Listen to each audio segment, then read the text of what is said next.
కళ్ళ ముందు నిన్ను చూడగానే గతమంతా కదిలినదే, ఎదమాటే ఎడబాటైతే మనసంతా మరిగినదే. అందరికీ నమస్కారం. నేను అదితి భావరాజు. క్షణమా క్షణమా అనే పాట మధుర ఆడియోలో రిలీజ్ అవబోతోంది this month 28th for the movie Rahu. ఈ పాట నేనే పాడాను. రచయించిన వారు శ్రీనివాసమౌళి గారు అండ్ ఈ పాటకి అద్భుతమైన మ్యూజిక్ అందించారు ప్రవీణ్ లక్కరాజ్ గారు. సో ఈ పాట మీ అందరికీ నచ్చుతుందని కోరుకుంటున్నాను. So definitely listen to the song, like, share and subscribe to Madhura audio.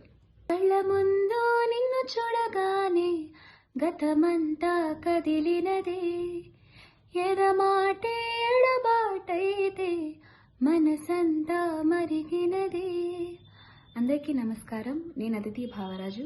క్షణమా క్షణమా అనే పాట మధుర ఆడియోలో రిలీజ్ అవబోతోంది this month 28th for the movie Rahu. ఈ పాట నేనే పాడాను. రచయించిన వారు శ్రీనివాసమౌళి గారు అండ్ ఈ పాటకి అద్భుతమైన మ్యూజిక్ అందించారు ప్రవీణ్ లక్కరాజ్ గారు. సో ఈ పాట మీ అందరికీ నచ్చుతుందని కోరుకుంటున్నాను. So definitely listen to the song, like, share and subscribe to Madhura audio.